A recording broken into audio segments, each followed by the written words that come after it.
John.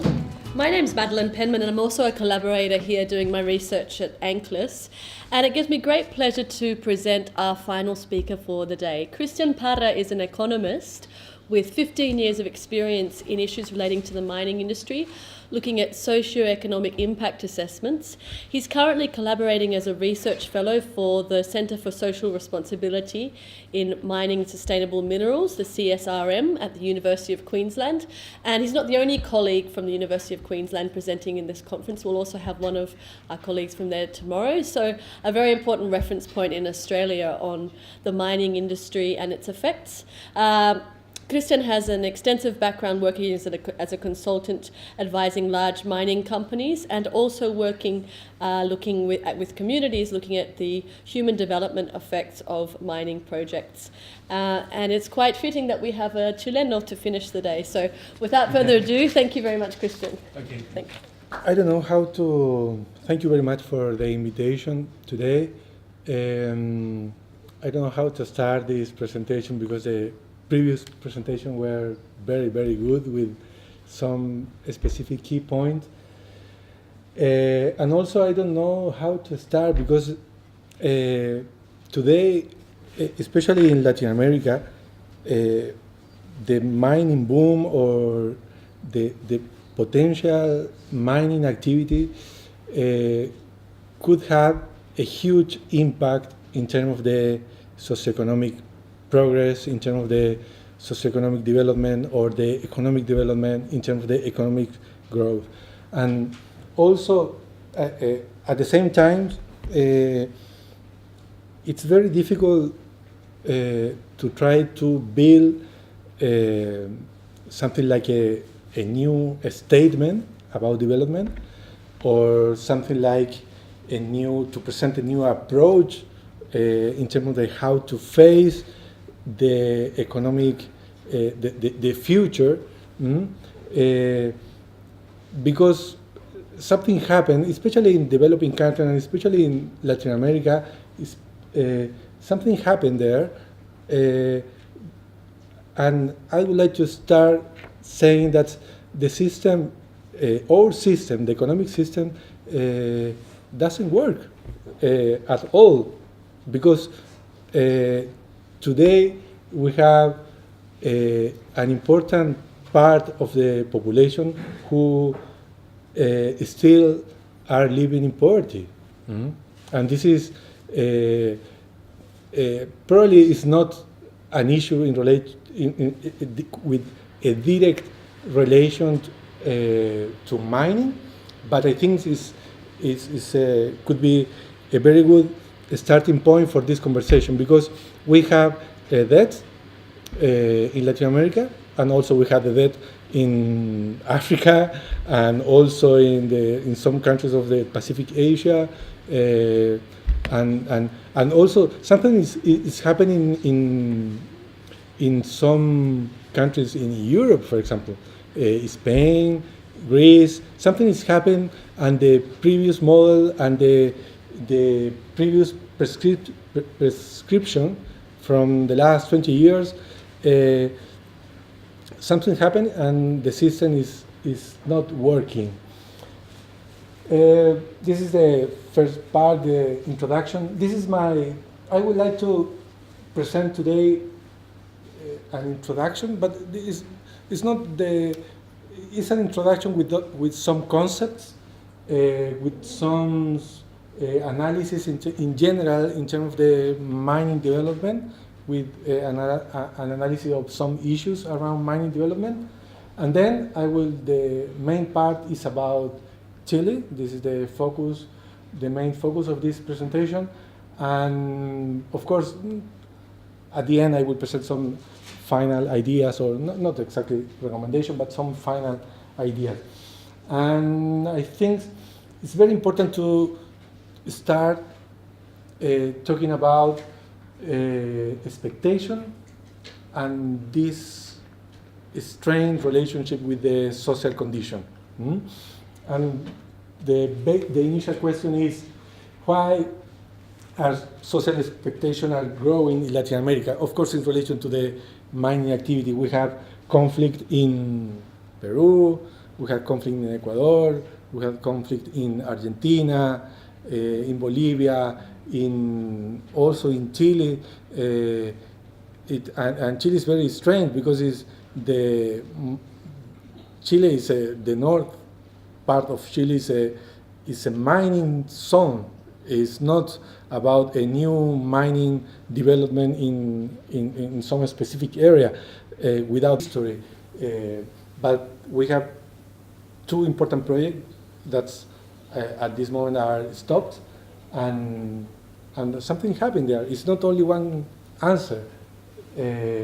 Probably because mining development for some people is an opportunity for social progress. Yes, could be. I think it's an important part of the answer because corporate net profit and commodity prices in the last 5 years, we can see a huge net profit of mining companies, and also this is an important consideration to try to answer this initial question, and also because the social condition, we have around 30%, 35% of the population in Latin America who are still living in poverty with lack of access to education, to basic social conditions. But, and following this analysis about the relationship between expectations and social conditions. This is the mining GDP in Latin America in the last 20 years, and we can see here that the boom in terms of the GDP started in around 2003, and today is around 3 times the GDP of 2003, only in around 10 years, in the last 10 years. And the expectation for the end of this by 2020 is, I think the GDP could be around 400 billion. This is a huge impact in the economy and in our countries. For example, in Chile, the potential mining investment is around between 80 and 100 billion in the next 10 years, 8 years. In Peru, between 40 and 50, Argentina between 15 and 20, Brazil between 40 and 50, the group of Ecuadorian new mining project is around 5 million, Dominican Republic is starting with a new investment around 5, Colombia between 20 and 25, and Mexico, they have, I think, another 10 at least. This is one aspect, and we can see how our communities or countries, this is information for the community. This is a basic information where the community are thinking about this number. Because if you are living in poverty and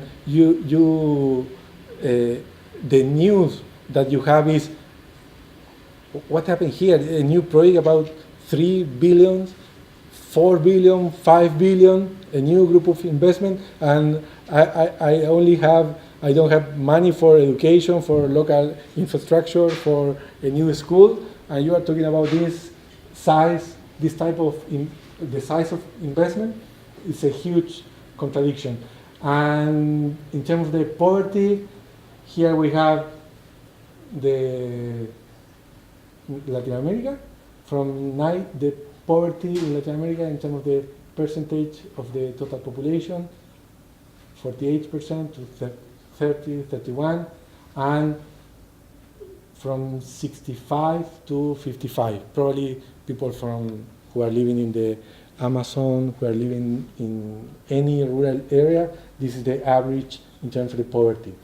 30%, around 180 million of people are living in poverty in Latin America.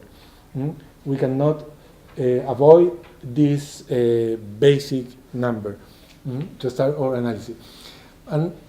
And if we mix this mining GDP as not as an indicator of course, of the social progress or something like that, only as an indicator of the capacity of Latin America to create wealth.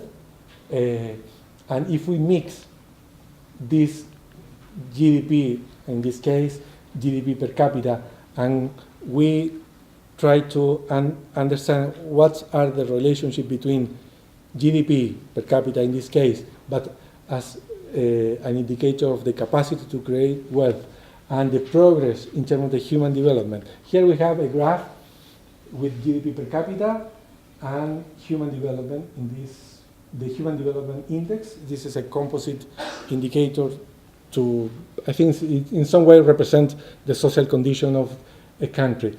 And the black dots, the gray dots are countries, okay? And we can see something like a perfect correlation between wealth or the capacity to create wealth in a country and the social condition.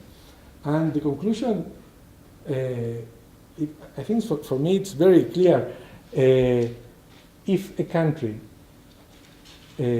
cannot or generate at least $10,000 per capita, it's very difficult to try to achieve a better social condition. Because, of course, we want to be in this part. Australia is there, Canada is there, probably Japan, Norway, all of the countries that we know are here. Argentina and Chile are starting this part of the situation. They are in the limit, starting this side of very high human development, okay? Because they can show at least $10,000 per capita. But it's very strange, but it's a huge message here. We have a huge message. We cannot think to be a developed country. We cannot think to have a better education, a better public infrastructure. We cannot think in research. We cannot think in technology if we don't have resource, if we don't have money, if we don't have the capacity to create wealth. This is a reality, and we need to start. We need to accept this fact. Now, and for this reason, probably some countries, like Australia, for example, they have a clear. They know this information. Australia know this information, and probably countries like Canada, they know this information, and they think we need to create wealth first. I understand that we have to. We cannot avoid today a legal framework. We are not talking about that, but we need to think in how to create wealth, and I think this is for this reason, the mining development could be a huge input in this scenario, because the mining sector have the capacity to create wealth, and in a very fast way. This is something that we need to start to analyze. Now, of course, the rest of Latin America is around here, with Nicaragua, El Salvador, all of are there. And these are the same information in another way. We have, I think, 3 group of countries. Of course, this is only my analysis. We can organize the countries in a different way, but in terms of the Human Development Index, we have a group of countries, including Costa Rica, Panama, Mexico, Uruguay, Argentina, and Chile. It's like in the first part. in the better part of this graph. But if we think in terms of the, for example, how many years these countries need, considering the trend of progress that they have, how many years this country need to try to be in some way like Canada or Australia, at least 20 or 30 years. We are talking about this size of the gap in terms of the year. And for these countries, Dominican Republic, Colombia, Brazil, of course, is very special because the size, Ecuador and Peru, considering the trend of progress of these countries, if they want to be in a better position in following a country like this, they need at least 30 years, 40 years. And of course, Nicaragua, Guatemala, Honduras, it's very difficult, the situation there, because the perspective in terms of the socioeconomic progress, a real socioeconomic progress, it's very hard to try to achieve this a better or a situation where the social conditions are in some way in like one of these countries around here. But this is the situation. Another aspect is to understand the expectation and the relationship between growth around mining region and human development is the poverty reduction in some specific zone in Latin America. We can show some very positive examples in Latin America. For example, in Chile, we have 3 countries here, Chile, Peru, and Argentina in some specific zone. And we can see the progress in terms of the poverty reduction. Of course, this is only one indicator. To try to understand the human development condition, we need to analyze different indicators. But we can see in some specific region a very positive progress. For example, in this part of Peru, in a specific sector of the Cordillera de los Andes, we can see socioeconomic progress from poverty reduction from 80% to 25%. This is a rural community of around 7,000 people. Argentina, San Juan is the new mining region in Argentina, and we can see socioeconomic progress in the last 10 years, for example, with the last 10 years, because the mining boom started around 2000. And in Chile, Antofagasta is very interesting, the analysis, because Antofagasta is the most important mining region in Chile and one of the most important mining regions in Latin America. In these 2 regions, the mining investment is around 30 billion in the last 20 years. It's a huge impact in terms of the mining activity.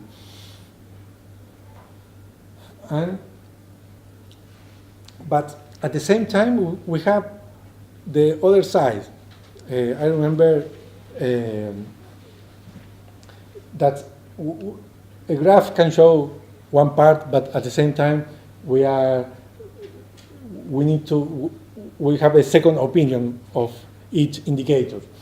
Here, Peru, for example, in this poverty reduction, we can see from 80% or to 27%, okay, in this period.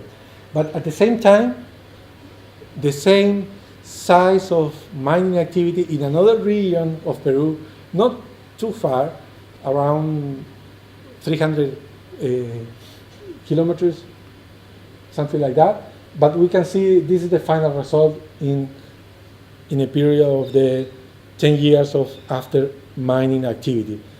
We can see a rural community with a level of poverty around 65%, 72, 85. Of course, for these communities, if you are representing, for example, a mining company, and you are presenting your project. Okay, this is my project.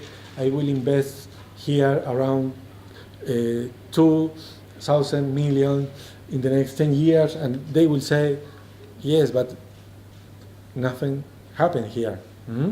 This is I live in poverty after 10 years of mining exploitation, mining activities, and I don't understand how I will connect my life with your mining activity, because I don't have probably capacity, I don't have skills to work in your company, but you are my neighbor. But this is of course, a permanent source of conflict. Another very interesting source of conflict, and we cannot avoid the situation, this information, to try to understand the expectation and the socioeconomic condition, or the social condition. Probably you know this graph. This is the gold price in the last 10, 20, very good, 30 years. Today is around, the gold price around 1,500, and this is the cash cost. It's no more than this. I think the average cash cost of the mining company is could be around 500, could be less, could be 600, no more than this. But this is the final price. And of course the society, the local government, the national government are thinking this part. Probably they think, oh, this is an opportunity to increase taxes. This is an opportunity for to nationalization. This is an opportunity for new withholding tax. This is an opportunity to increase, to reduce the exemption or deduction, for example, for depreciation. Okay. And of course, I transformed this graph in a conceptual model.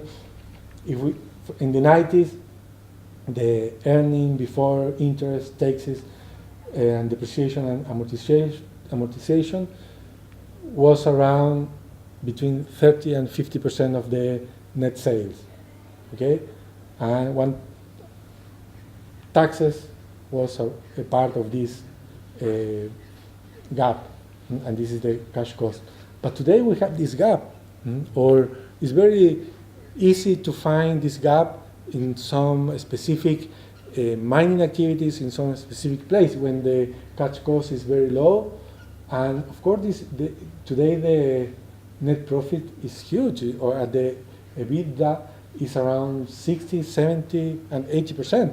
And the community said, oh, I know that I don't have skills, I know that I don't have capacity to engage with your company, but I want to a part of this, your net profit. And the company said, why? I don't know why, but I want to have a part of this. This is a reality, and we need to take into consideration this part. And for example, this is a conceptual graph, and here we have a real number of 3 mining companies. Barrick in Peru in 2011. Escondida is the most important private company in Chile. Is the owner 57% of the BHP has 57% of is owner of this company in Yanacocha in Peru. And I don't know how many economic sector or companies have this size of net profit. It's a huge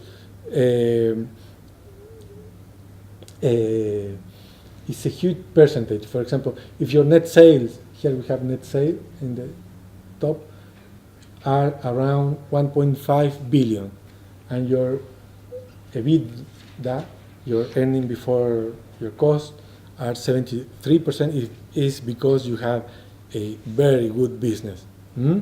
And the case of Escondida, for example, in 2011 is 55%, but the net sales are 7.5 billion. And Yanacocha, this is the information, financial information before the conflict, before Conga. Probably one of the most popular conflict in Latin America is in Conga in this moment in Peru. And this is the net profit of Yanacocha, the mining company which has mining activities there. And probably the local community, they don't know about this number, but they can feel the number, because they can see the new track.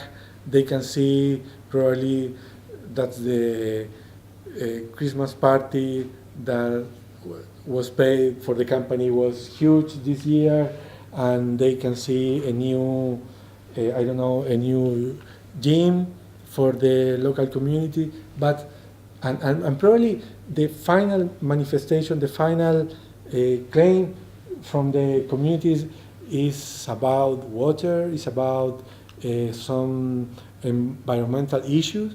But the reality is, of course, it's very difficult sometimes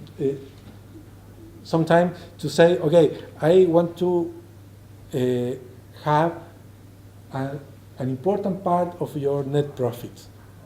It's very difficult to say that, and for this reason, sometimes the claim is water. And I'm not saying that they don't have environmental issues or impact. I don't have this information, but sometimes in Latin America, especially in Latin America, when environmental conflict arise, is because it's not only the final effect, the final news that we have is not exactly the original source of conflict. But this is an important information to understand the context, to have the big picture of this conflict. Another very interesting aspect that we have to analyze, to understand how impact today, to understand the socioeconomic condition around mining, is the evolution or the trend in terms of the key question that the society is asking, or in terms of the how the society is understanding the impact analysis. Of course, before 1995, the impact analysis was in relation only to GDP, investment, production, export, employment, number of trucks, the size of the stockpile, the production in terms of the copper, gold, the participation of the country or of the region in terms of the gold production, some specific commodity, I don't know. Okay, but without connection, of course, in terms of the final impact, in terms of the outcome, the social outcome, the real social outcome. Of course, the date is not exactly this year, but around 1995 to 2005, of course, a new type of question. What is happening? What are the final impact on quality of life? What are the fiscal effects in terms of the taxes? How many taxes? Yes? 10 minutes? Okay, thank you. And today we have more complex question. Very difficult question. We don't have any structure, and we have to build this analysis. Here we have some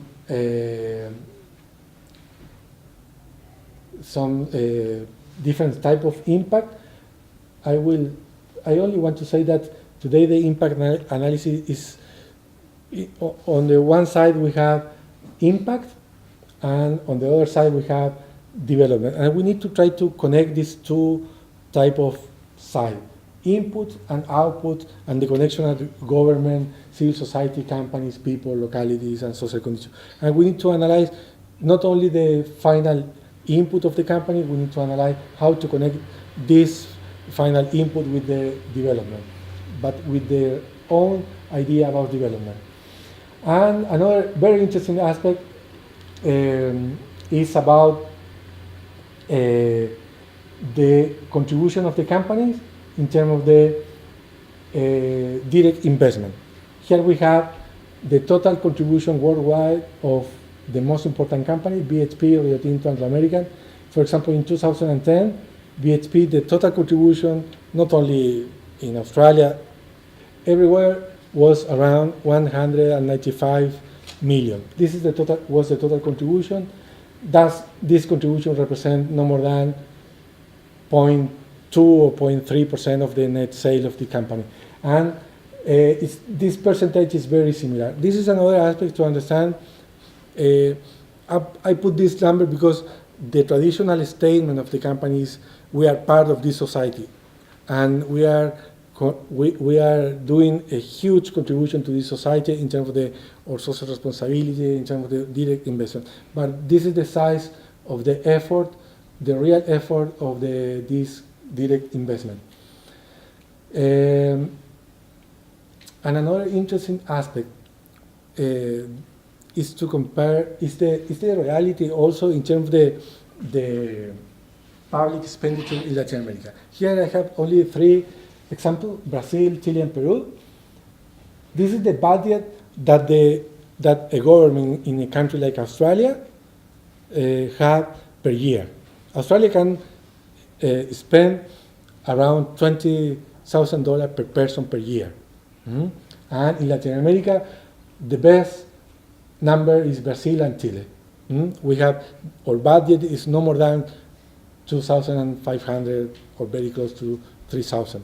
And we need to understand this gap, because if we don't understand this gap, we cannot understand why in some situation the system doesn't work in Latin America. It's because, well, we don't have resources, we don't have money to have the same level of policy or the same level of public programs.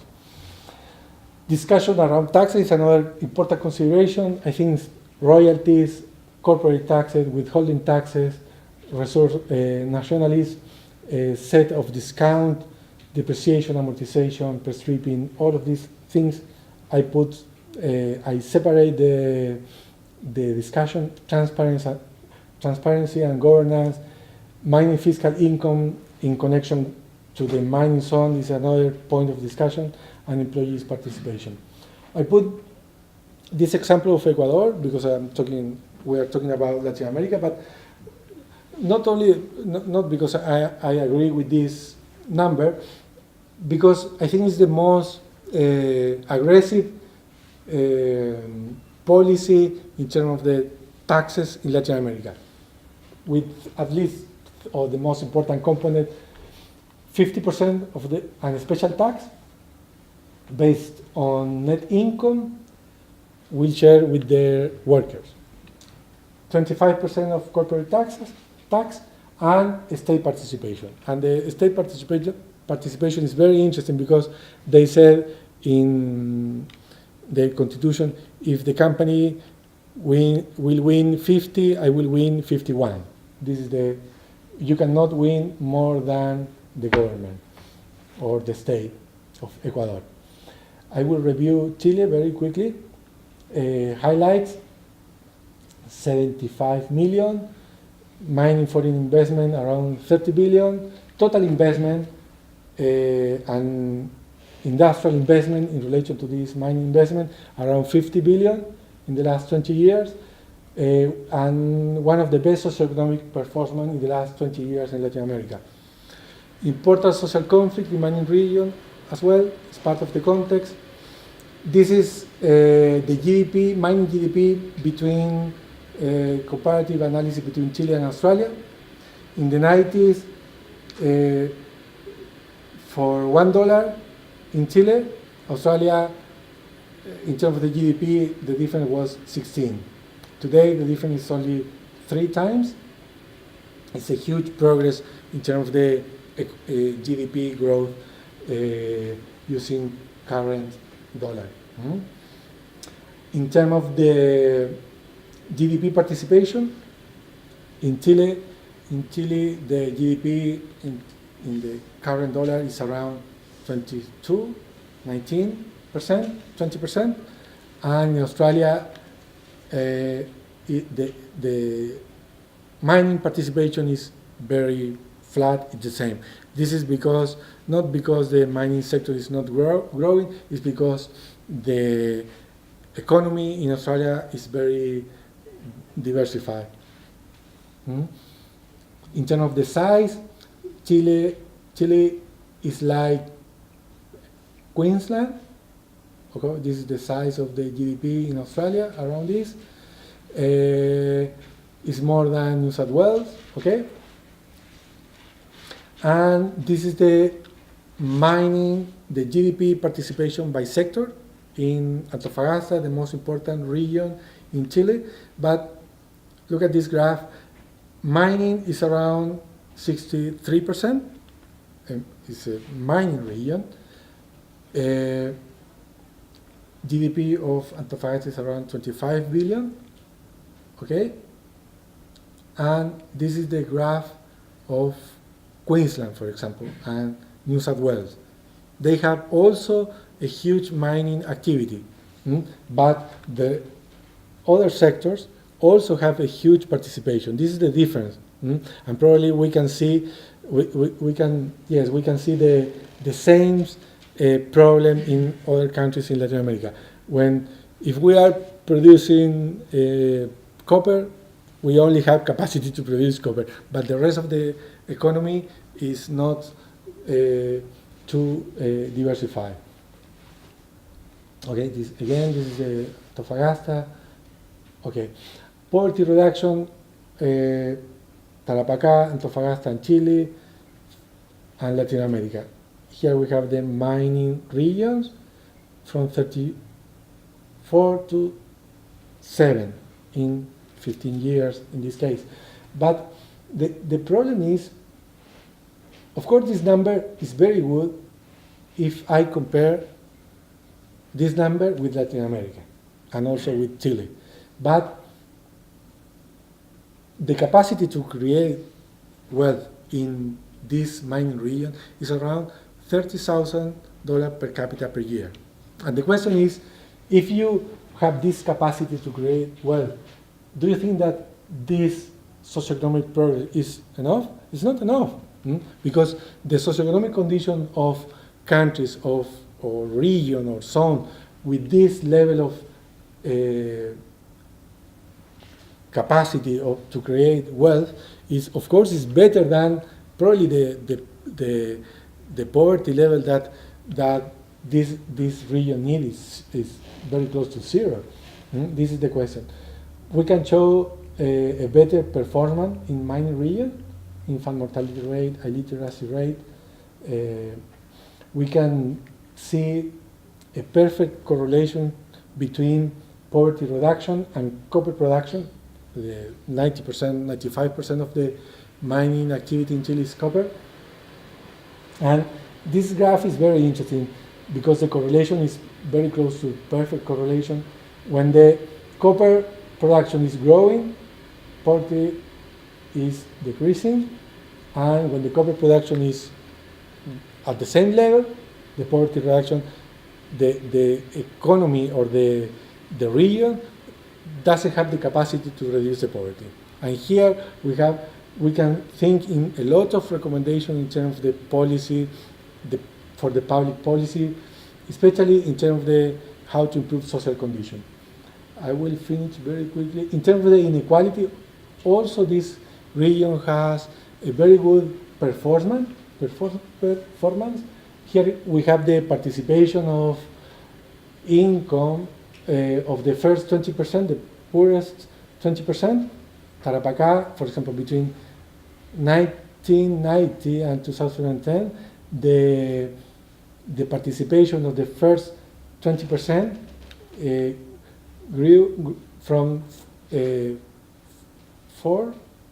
yes, to 3%, a similar number than Australia or United Kingdom. Of course, in the different level of the average income, but in terms of the inequality, we can show a very good progress. Average year of schooling, also in the top of the Chile, of the country, compared with another region in the country. Of course, the economic activity is very dynamic. Supermarket sales, cars sales in these mining regions, construction, houses, trade, and industrial square meters in Antofagasta. Also, all of these activities are very dynamic. But again, the other side, we have a small locality with this level of poverty. If we go in deep to analyze the socioeconomic condition, we have problems. Tocopilla, Pozo Almonte, Ollagüe. Ollagüe is very interesting because it's a small locality in the very close to the limit with Bolivia, and here in this zone we have the state companies, the most important state company, and they are the neighbor of Codelco. And it's very interesting because it's not only a problem in relation to the private company, it's in relation to an state company.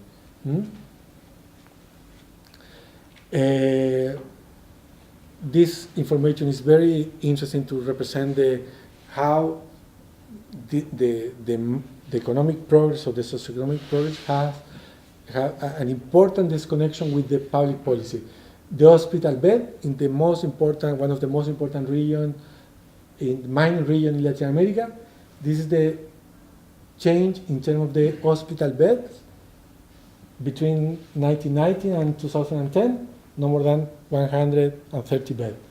If we think in this level of $30,000 per year in terms of the capacity, this and in terms of the population growth, this region needs at least 2,500 hospital beds. They have a huge gap. And also some specific social issues. It's very hard to talk about this, but this is an estimation of the number of people who are living with HIV in Tarapacá. In this point, the mining activity started in Tarapacá.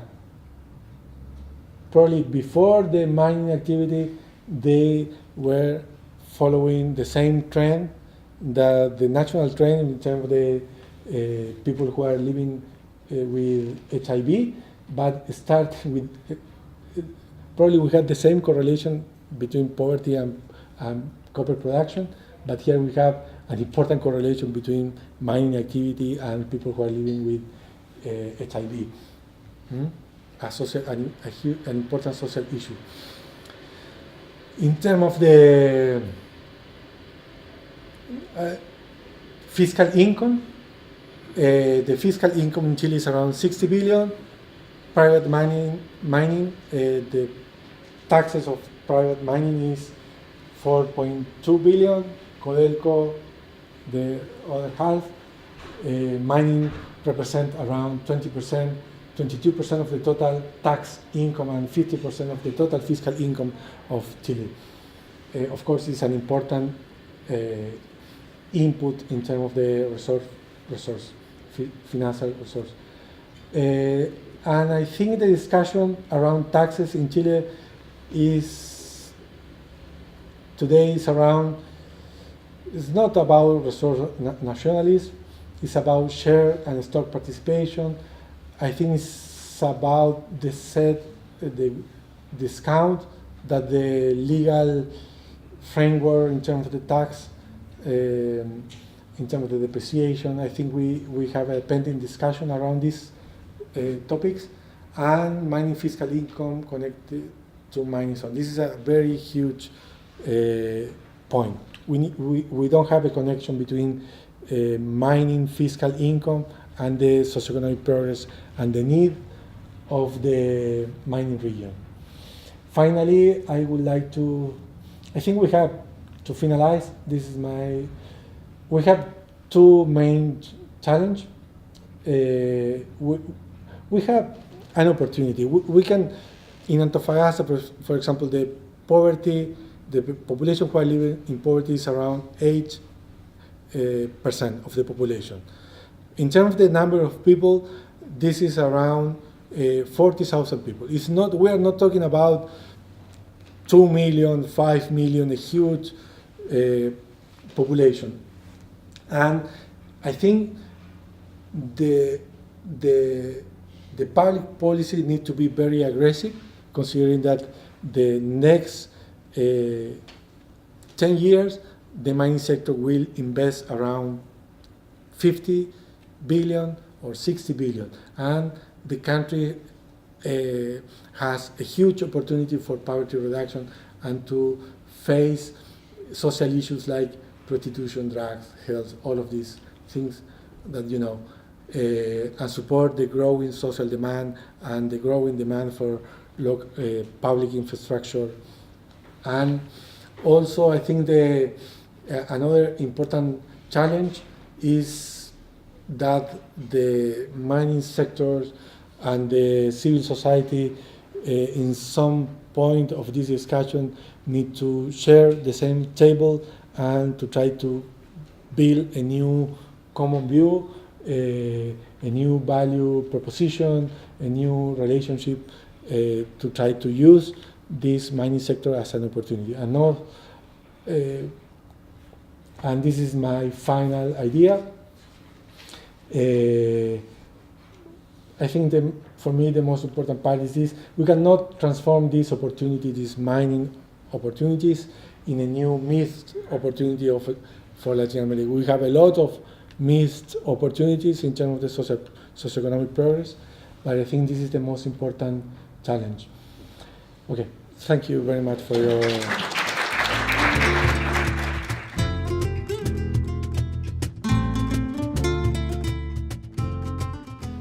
The first question related to the contribution of mining in terms of the urban space. I think it's a lack of governance. It's a lack of capacity. Especially in Antofagasta, I can see very clear that the most important, on the one hand, of course, the first source of any negative externality is the mining activity, because before then, the local region or the zone, the mining zone, they don't have this issue. But after that, I think, especially in Chile and especially in Antofagasta, how to manage or how to mitigate all of these negative externalities, the social issues, how to implement a policy about migration, how to create policies about urban development. I think this is the role of the government, and of course the company can push a corporate social responsibility program, but I think in this case, in my opinion, is the government is in debt in this case. National government, local government, the municipalities, I think they are in debt. They don't have, probably they don't have the capacity, but not in terms of they don't have skills, but not in terms of the knowledge, because they are professional, they are engineers, they are economists, they have different, but they have, I don't know why, probably in some way this is very a common situation in Latin America, but in some way we don't have, I would say we don't have the capacity to manage these social issues. Mm? And for this reason, we have in a permanent cycle, okay, we have this opportunity of economic growth, but in some way we lose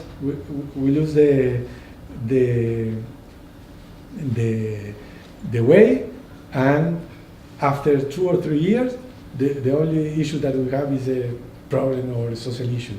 Mm? But I think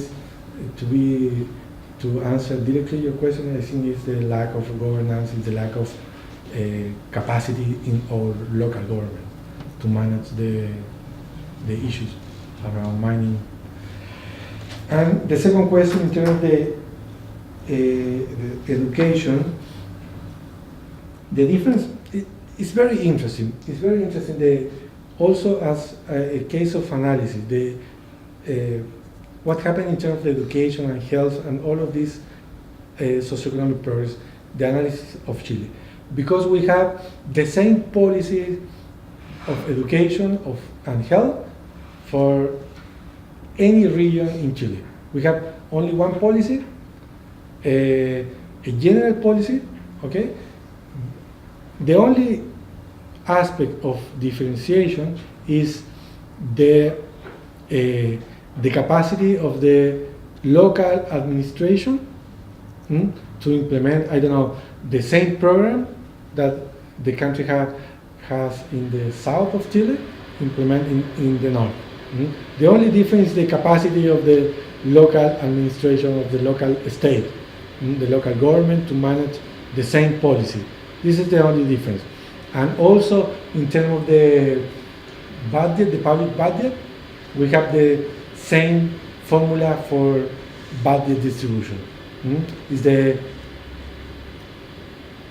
per capita plus the ponderation of in terms of the poverty, something like that. But we can say, I can say that we have the same policy. And for this reason, we can say at the same time that the mining activity has a huge, important impact because we have the same policy in the same region. And in terms of if the election will change the scenario or in some way could change this potential new or this objective or this idea in terms of how if the country can implement a new process of engagement between, I think the situation will be very similar. For example, if yes, I think will be very similar because the final result of a round table, I think is more. It's not with a huge relationship with the politic situation or the politic power. I think it's more in relation to the trust and the to have a credibility between mining companies. I think it's trust between mining companies, civil society, and try to build a common view more than a political situation. And the final comment, I'm a little bit lost about your question, but I think it's in relation to the same, the first answer. And I think, of course,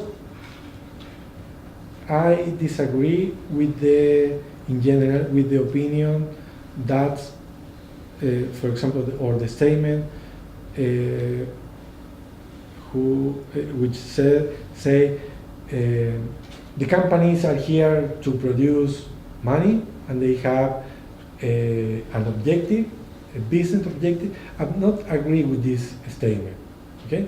Because today, if they don't have a real connection based on a real approach to be part of the society, they will be lost, especially in mining. But at the same time, considering that the mining company have to have a new approach to face the development, at the same time, I 100% sure that we have a lack of governance, we have a lack of a good capacity and skill in our local government or national government, and I think the answer is in relation, my opinion is in relation to this. In terms of the relationship between mining activities in general and agriculture, I think we can, well, in Chile, is in the north part, in the first two regions, it's not a huge impact, okay? And I think because the agriculture is not, we are in the desert part of, in the desert part. But in general, I think we have to, it's a very difficult question, but we have to make it present, we have to make a distinction, okay, between the type of agriculture that, what type of agriculture we are impacting. Because it's very, in some part of Latin America, the agriculture, of course, looks like a very romantic idea of development, but it's not like that. I can say that agriculture could affect a lot of people in a bad way, in a bad, and in some specific region,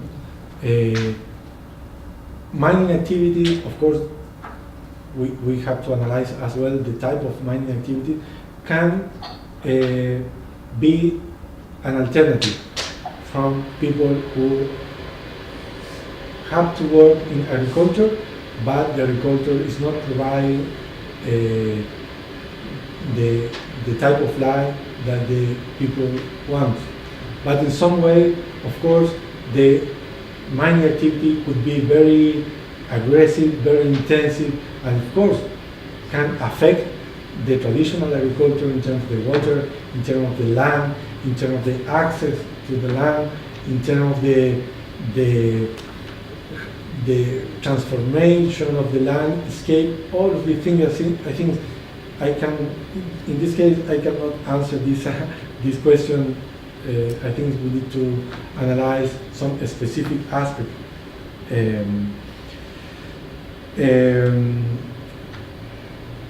How to achieve development, or I think this is another very interesting question, because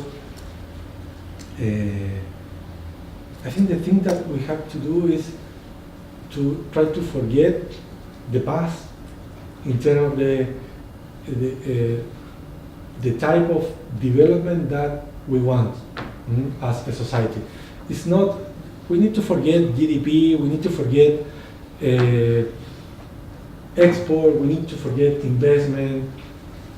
I think the first step now is to think in the type of development that the society wants. We have this type of, and in terms of the what are the final outcomes or the final results or the final situation that we want for our society, for our people, and we have to place the people at the center. We need to think, okay, we want to have, in this case, Antofagasta, with this type of education, with this type of diversification, with this type of industry, with this type of the connection, and then we can analyze. I didn't have time to explain, but this is my position, and then we can analyze how to connect this potential mining activity with this type of goals that we have, with this type of objective. And I think this is the way. The past view was the prescription from the IFC and the World Bank was, you need growth, you need this framework, this legal framework, and now the only thing that you need to do is to create wealth, production, and then in a magic way, this economic growth. After this economic growth, you will have socioeconomic progress, but it's not like this. It's not like that. This is for answer your question. And in terms of your final comment, of course, we have a huge issue in Chile, and I think this is why Chile is very strange, because in some way we can show, in some way, with some consideration, very positive final numbers in terms of socioeconomic progress, but we need to recognize that the most important pillars of the Chilean economy and the Chilean society are still there, and these pillars are from Pinochet. We have to recognize that the constitution, not only the constitution, the mining, the legal framework for mining, the legal framework for foreign investment is from Pinochet. The educational system is from Pinochet. The health system is from Pinochet. The pension fund is from Pinochet, and the water concession system is from Pinochet. We have, and we have at least 20 years of a democratic government, and the most important pillars from the previous, from Pinochet, are still there. And of course, for lots of people, this is an important issue. It still is an important issue, and they don't want to change their view because the system don't have the legitimacy. I agree with you.